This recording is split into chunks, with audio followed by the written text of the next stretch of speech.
there are two topics, either online education or we could talk about the PhD days and some regrets I have about how I conducted myself during my 6 years there. Wow, you're willing to talk about regrets of PhD well, days? Regrets may be too strong of a word, but one thing that I would want to get out there is I wish I had done an internship in industry earlier, especially based on my current career path. So I'm working on this startup called MathPapa. We're trying to build an online math tutor. And my background, I was undergrad electrical engineering at UC San Diego. And then like midway through, I decided to focus more on computer science. But I never really got a solid engineering background. And then so when I was trying to hack on the project I'm working on right now, I feel like I could have gone a lot more quickly had I had some fundamentals. And I don't think you really get that in the PhD. And so I think, you know, spending some time in industry, especially if your CS background is weak, it's probably a faster way to ramp up. Wow, that's an interesting turn of events. I didn't expect to start with regrets, so that's actually really fascinating. So I guess give a bit about your super high level view of your background and where you're doing now and what, you know, where that PhD route fit in and the industry experience that you wanted, just like super fast, I guess, in the last 10 years. Sure. So I did undergrad UC San Diego electrical engineering, and then I got more interested in software. And so I thought about grad school. I didn't really know what the PhD program was like, but I thought of it at a high level as just a way to explore new ideas in software. And then so I applied to grad schools. I got into Stanford. This was 2006. And then really those first few years, it was a combination of trying to learn what computer science was, and then also trying to figure out the research landscape. Like how do you succeed as a grad student? And so fast forward toward the end, I was wrapping up my PhD and trying to figure out what I wanted to do. And a couple experiences in my life got me more interested in online education. One experience was that Coursera was getting started at Stanford. And so I did a little volunteer work there to try to get the databases course, because the databases course, besides Andrew Ng's machine learning course, the databases course was the second course offered on Coursera. And so that experience and seeing all of the traction that Coursera got, it kind of opened my eyes to the idea that, you know, maybe software could have an impact on education. So yeah, the Coursera experience was one. And then second, I did some volunteer work at a local middle school, helping some of the students learn algebra. And so those two experiences combined made me think about how can software be used to help algebra students learn when they don't have human tutors there to kind of clarify the concepts in person. And then so after I graduated from the PhD, I didn't really have a super concrete idea of what I wanted to do, just a general idea that I wanted to build software to help kids learn algebra, and just tried a bunch of different prototypes. And then the one thing that got traction online was this thing called an algebra calculator. So students can go and type in a problem that they're stuck on, and it'll try to automatically generate step-by-step help. And so that was really the main tool that the site had. And really the focus up till now has been to improve that portion of the site so that it could serve more students in terms of, you know, the questions they're asking, and just really turn it from a prototype into a product. And now it's fairly mature, and right now just figuring out how do we jump from what we have right now, which I think serves some use in terms of if kids are stuck on something, it's one way they could get help online. But how do we turn it into a tool that has a stronger educational impact, in that, you know, students who use the tool and walk away, they walk away with more mathematical skill than they started with. Right. So on a totally related topic, you should tell people what your PhD topic was on, because it was totally this, right? No, it was completely different. So just for background, I was in the databases group, or it was previously the databases group. They rebranded themselves as InfoLab because traditional database research was maturing. And so a lot of the researchers who started in databases were starting to branch out to more things like stuff related to the web, or anything just related to information management, not necessarily in a relational database. So my PhD thesis was on data provenance, which you and I both worked on. But my project was more about how do you, when you're analyzing data, and this data analysis involves multiple steps, how do you track what we call provenance, meaning the relationship between input and output data, so that when you complete a data analysis consisting of multiple steps, and you look at your output data and something in your output set looks suspicious, you could trace through to kind of verify either that the system did what you expected it to, or that there was some issue. Maybe a program was, the input data had some error in it. So we tried to develop, it was a theoretical thesis, but the basic idea was how do you create tools that will more efficiently, so that the data analyst can more efficiently figure out what's going wrong if it needs debugging. So how do people react when you change from that to what you're doing now right after your PhD? Because that seems like a 180. It depends on who you're talking to. So, I mean, the people with whom I was in close contact, they were prepared for it because I was thinking about doing something in online education for a while. More casual contacts, it was a more abrupt thing. It looks a little crazy because there's no, even though I had an interest in the field, I had no previous success in doing anything related to it. So it was outwardly very risky. I didn't really see it. I viewed the risk less so than other people did, because my view was that, look, even if this thing fails, I'm gonna learn a decent amount while I'm giving it a try. So I was more optimistic than anyone else was, but yeah, I think people, especially people who didn't know me, if they were meeting me for the first time, I said, oh, I went from PhD to doing this crazy project. Most people didn't know what to make of that.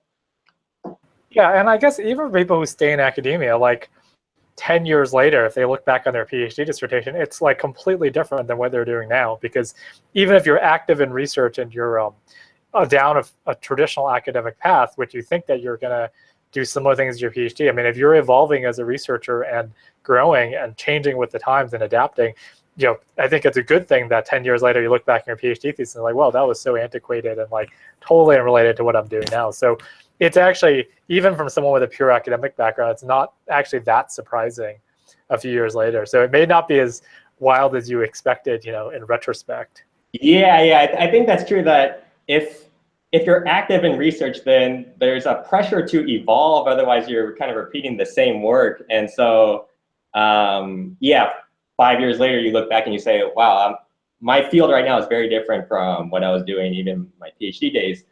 I think for me, it was more abrupt. And so people initially were kind of taken aback by how different my, or just the fact that it's this abrupt change. I think in those first 2 years, people didn't know what to make of it. But now when I say, oh, my PhD was something kind of unrelated, there's less of a confusion there, because I guess it's a long enough time where even if there wasn't that abrupt change, I would still be somewhere significantly different from where it was back then. Right. And then so I guess looping back to the surprise teaser you started with of regrets for your PhD. So how does that all relate to, you know, why did you think of that at the top of your head when we started the conversation? The startup that I'm currently working on, I feel like that they could have gone significantly faster had I had some basic know-how. Because one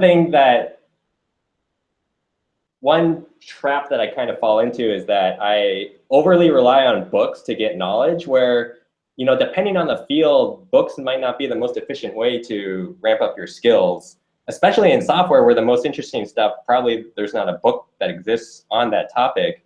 I tend to not use other people as much as I should, and just connecting with a community who's interested in the same stuff you are. I think that that's a huge source of leverage that I neglected early on, that maybe I could have gone more quickly had I realized that earlier.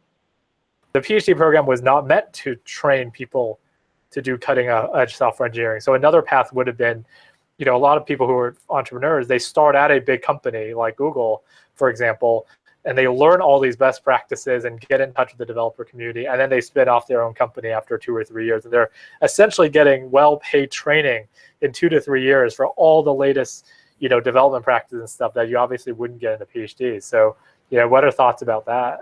Yeah, so early on, I didn't know what the PhD was, and now that I know what the PhD is and what industry is, it seems like another path that I could have taken was to go into industry and not care so much about what I'm working on, but just work with people who have the skills to move projects forward quickly, and just through that experience, kind of ramp up my skill level, and then from there, decide what to do next. That's, looking at it now, that's a reasonable path. I don't regret at all doing the PhD though, because, you know, doing the PhD, it challenges you to think of new ideas, and like in a purely engineering environment, you're not necessarily looked to come up with the idea. Like, typically the spec comes from the top, and then your job is just to build it. And so I think part of what attracted me to the PhD was this idea of creative freedom, that you can pick the project that you want to work on. And maybe one thing I didn't appreciate back then as a PhD student was that even in an academic environment, there are the constraints. I mean, like, if you're gonna pursue a topic as a student, to stay in the program, then you have to publish at some point. And so you have to take into account the community to which you're trying to publish. And that was something that I didn't fully appreciate back then. I was kind of the mindset that, let me just go in a room and think of some interesting ideas and then come out and tell the world, and then, you know, everyone's going to appreciate it. But one, you have to know how to present your idea, and two, you know, there are probably legitimate criticisms of your idea if you come up with it in that fashion. And so I think if I were to do it all over again, maybe I'd be a little more open to giving up some of that creative freedom early, so that you work with experienced people, you kind of know you get to learn the game. And then once you understand what other people are interested in, then you can start to take on more and more freedom. I think I was a little too stubborn about having that freedom early on, where, you know, long term, maybe it made more sense to work with someone established early.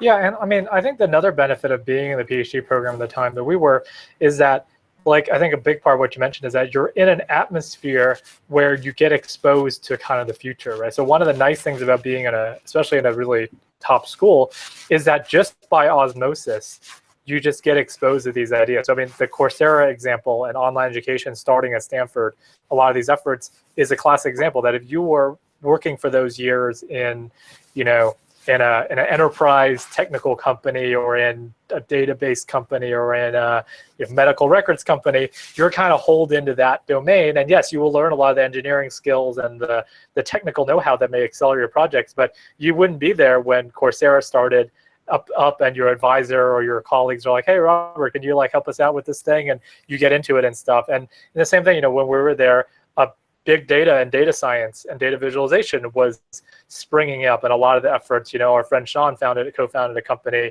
that does data cleaning, and we have, you know, colleagues and friends who do stuff with data visualization and big data and all the stuff that, by being in this academic environment, it's like you're previewing the future almost, right? I mean, that is literally the case, right? A good academic lab is supposed to be a microcosm of the future, and that may give you ideas to spin off for your direction in the future that may be harder at a place that focuses more on the engineering, that you can build those technical skills faster, but you may not have the broadening of ideas too.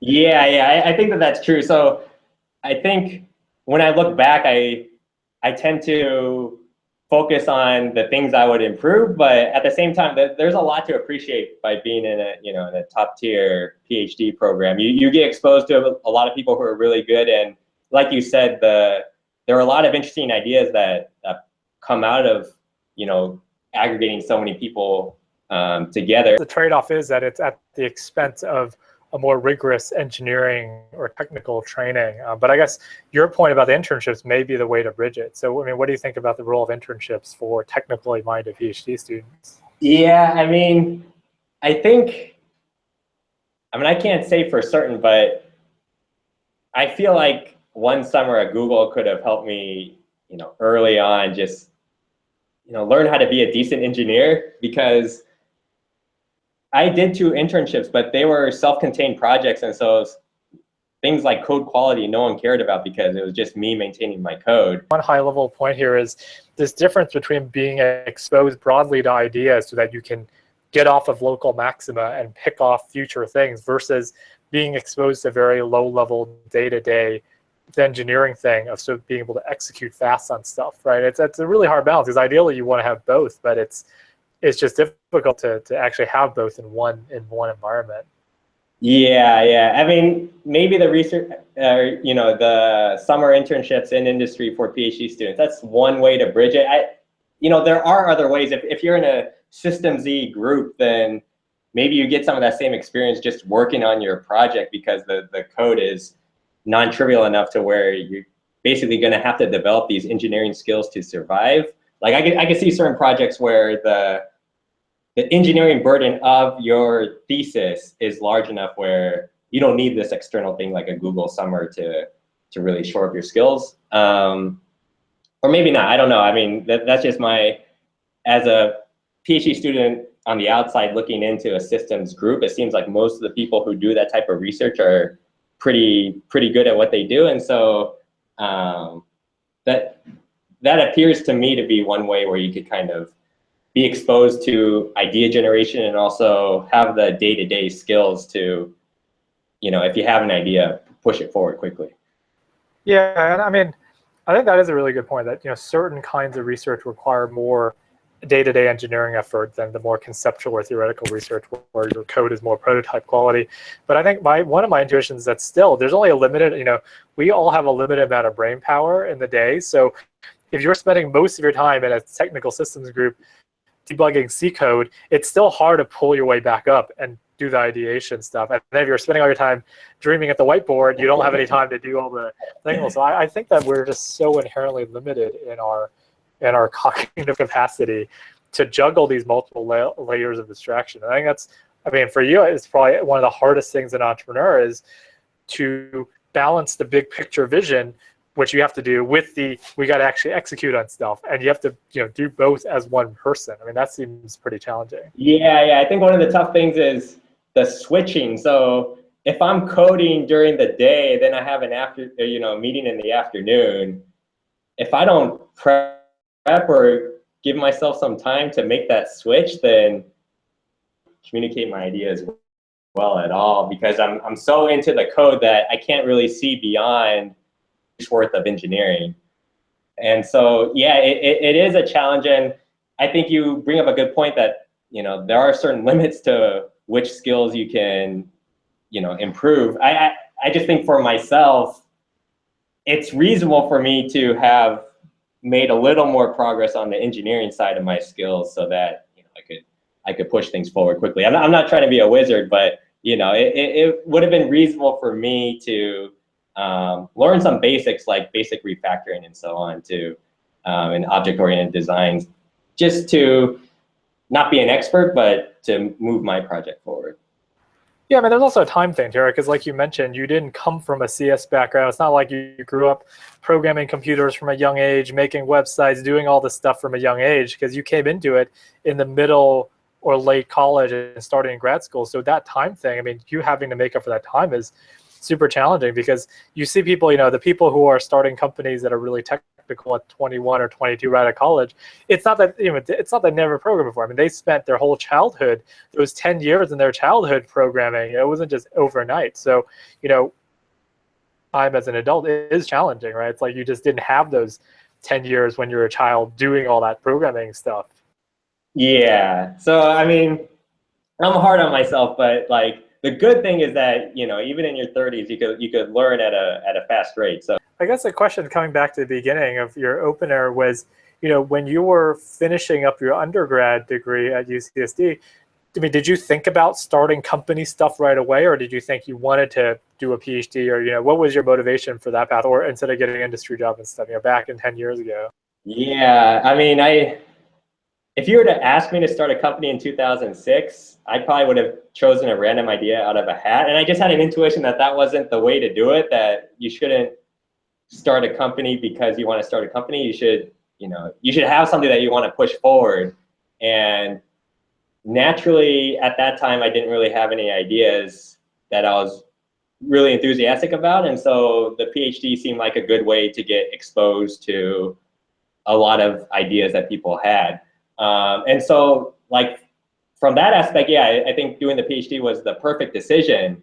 I mean, I think some of the day-to-day tactics I used during my PhD time, I think there was a lot of room for improvement there. But at a high level, the decision to do the PhD was, you know, I'm very happy I did that.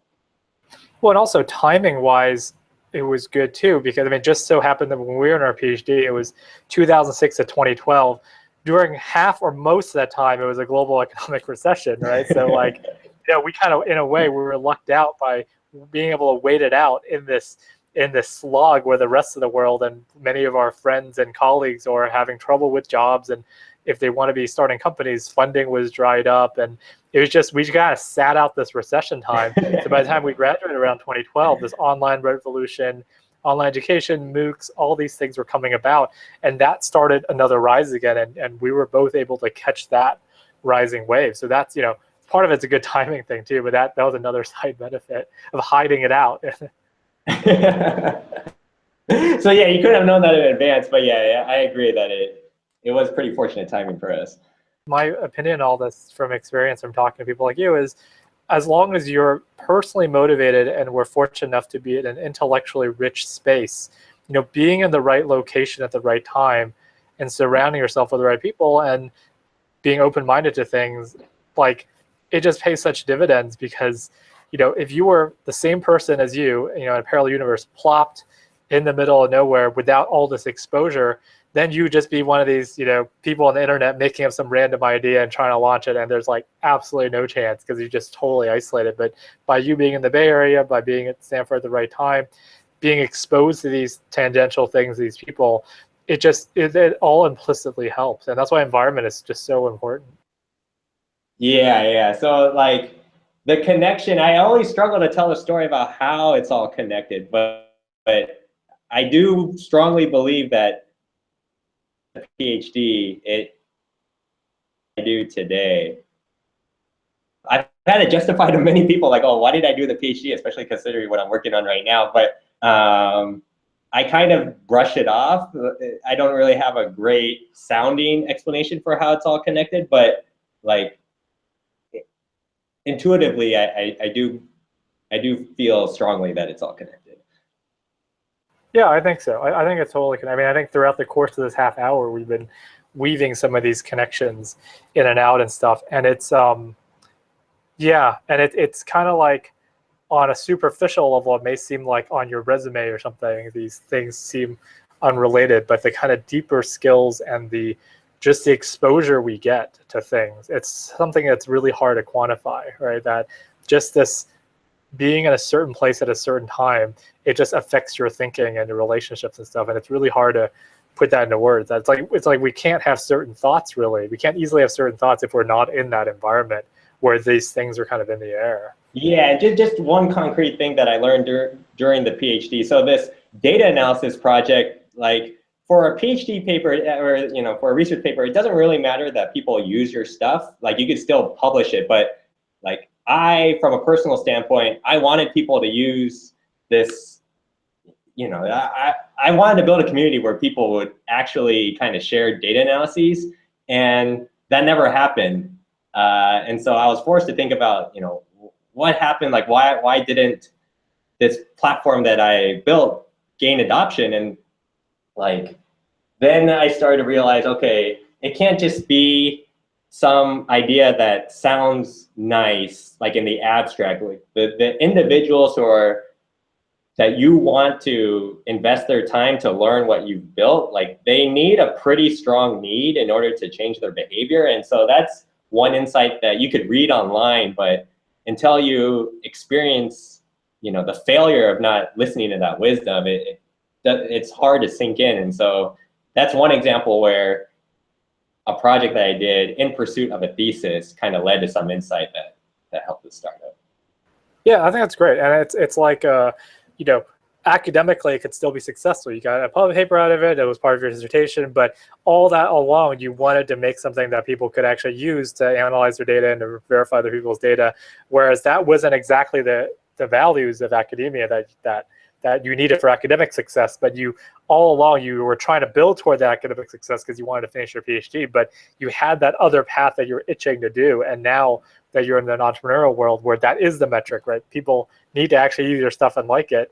That actually, fits that yearning that you've built up over those years. Yeah, and you brought up something that I want to touch on, is that like the way I approached the PhD, I kind of had my personal, like what I want to do, and then also like what the research community values. And I think that splitting of attention really made it more challenging to make progress within the program. And so I would encourage people who are currently doing the PhD and haven't really committed to a community is try to find a community in which their tastes are similar to yours, so that, the best paper award, for example, you look at that and you say, wow, I wish I had done that. And so a community where your goals and their goals are the same, then of attention that you would if you're in somewhere where thing, but then to publish you got to do something else. Like really try to find something where all the interests are aligned, and so you're really just focused on doing good work, and that doing good work is going to help you succeed in the PhD program. Yeah, this is a great note to end on, actually, because this actually generalizes to more than that, right? So this is a great heuristic or life hack to predict the future, right? So if you're 21 years old and you're finishing college and you're deciding which job should I go to, which sector should I work in, should I go into grad school, I think the hack that you just mentioned, this literally it's a heuristic, is go find the best things in this field. And what's the best case outcome? Publishing the most influential paper, or building a product that people love, or being up in management at a certain firm, or being in government. What is the person 5 years or 10 years ahead of you that you would most like to be like? And would you actually want to be that person, right? Do you want to be the Wolf of Wall Street? Maybe, right? So if that mark of success is what you want to aim for, that's great. If it's not, then you're like, why would you go down that path? Because then you have to bend yourself, your personality, your desires to do that. And then ultimately at the end, you don't even want the results. So I think that's a great piece of advice. Thanks, man. Alrighty, man. So I think we are out of time. So any parting words of wisdom? You've already imparted so many words of wisdom. Parting words of wisdom to all the fans out there. No, I mean, I'm always hesitant to say words of wisdom because I realize that, I still have so much to learn. But I always try to phrase it in terms of, if I were to talk to myself from 10 years ago or 5 years ago, what would I tell that person? And I think the thing that I wish I had appreciated more was leveraging other people to learn skills more quickly when that's appropriate. And also, there was one other thought I wanted to talk about. Yeah, it's not coming to me right now, but I think just trying to connect with peers you respect. I think that's really a way to accelerate your learning and your progress toward whatever goals you have, is if you find a group of people where you together are, you have similar taste, and you can learn from each other, and you don't have to do it all yourself. 10 years sounds like a long time, but like I look back 10 years and I think, wow, it just went by too quickly.